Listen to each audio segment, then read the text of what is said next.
कान बंद करके, आंखें बंद करके ये जो कुछ भी धुन वगैरह सुनते, ये काल की धुन है, ये काल की भूल भुलैया है।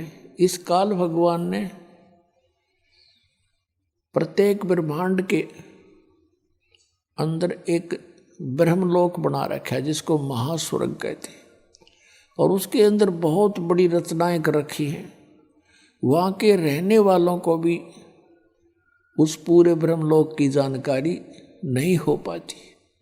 उसके अंदर इसने नकली सतलोक, नकली अलखलोक, नकली अगम और अकय लोक बनवा रखे हैं, और वहाँ पर इनके झूठी नकल सतलोक के वाली और वहाँ के ऊपर के लोकों की या नकल करके झूठे यहाँ पर भी उसी प्रकार के मिलते जुलते इसने ये धुन बना रखी है, बजा रखी है।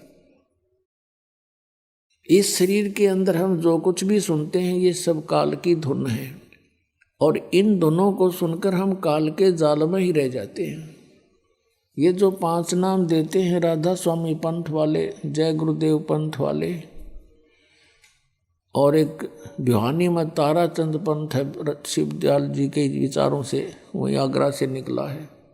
वो केवल राधा स्वामी मंत्र देते हैं और राधा स्वामी को सार नाम बतावें, सार शब्द है यो राधा स्वामी। राधा तो शिवदयाल जी की पत्नी थी, उसका नाम तो था नारायणी देवी, और वो शिवदयाल जी उनके जो अनुयायी थे वो कहने लगे ये तो श्री कृष्ण है और नारायणी राधा का रूप आ रही है। तो राधा कहने लग गए उस नारायणी को, नारायणी देवी को, और राधा का स्वामी, राधा का पति कौन? शिवदयाल, राधा स्वामी पंथ का प्रवर्तक जो शिवदयाल जी थे।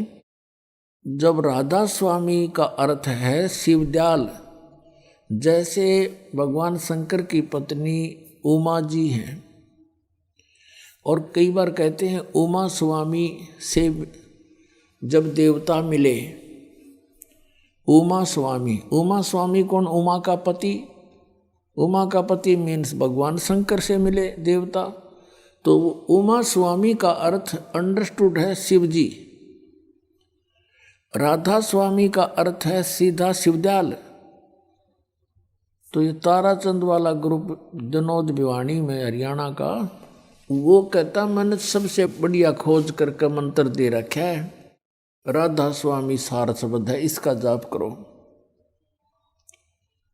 वो शिवदयाल की भक्ति कराओ सिद्धाई, और वो शिवदयाल बन रहा भूत, बुक्की में बोला अपनी शिष्या में। तो ये काल ने ऐसे भ्रमित कर दिया और इनका जीवन नष्ट करवा दिया करोड़ों पुण्यात्माओं का। तो पुण्यात्माओं, इस सतनाम से जीव का मोक्ष होगा जो 2 अक्षर का है। और ये पूरा ग्रुप धन धन सतगुरु, जय गुरुदेव, धन धन सतगुरु, सच्चा सौदा सिरसा वाले, ये सारे शिवदयाल जी के चेले हैं। उन्हीं के विचारों से निकला हुआ ये पंथ, अलग अलग नाम रख लिए इन्हें। सच्चा सौदा सिरसा वाले 3 नाम देने लगे, इनको किसी ने टोक दिया कि 5 नाम तक काल के हैं। इन मनमुखी नाम 3 शुरू कर दिया, काल मूर्त, शब्द स्वरूपी राम और सतपुरुष।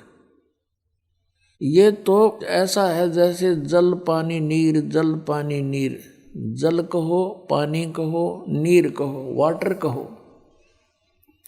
अब उसको तो हमने खोजना है, पाना है, वो मिले कैसे? वो जल पानी नीर कहने से नहीं मिलेगा, उसके लिए प्रोसीजर न्यारा है।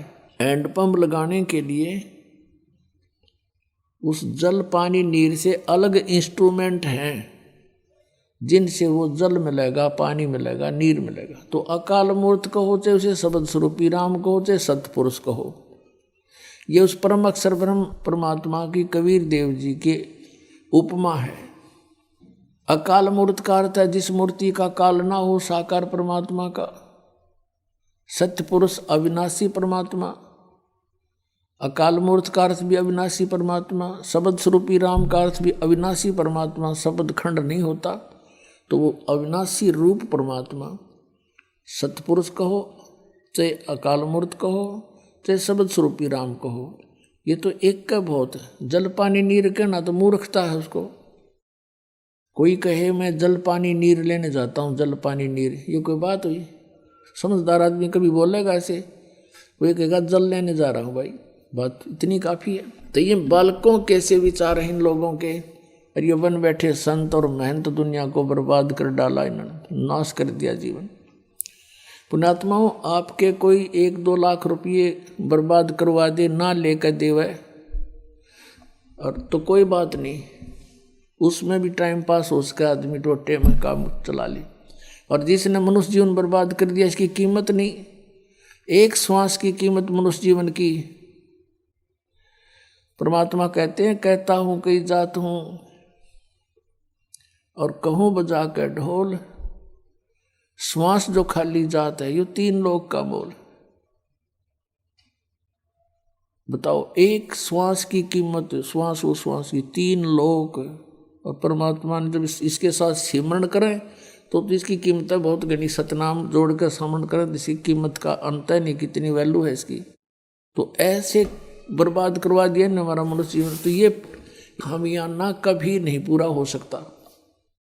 और ये जिनका शेष जीवन रह रहा है, उन नकलियां का फंस रहे हैं, उनको दौड़ कर यहाँ जाना चाहिए, अपना नाम लेकर ये पूर्ति कर सकते हैं, क्योंकि एक का सिमरण का बहुत लाभ मिल जाता।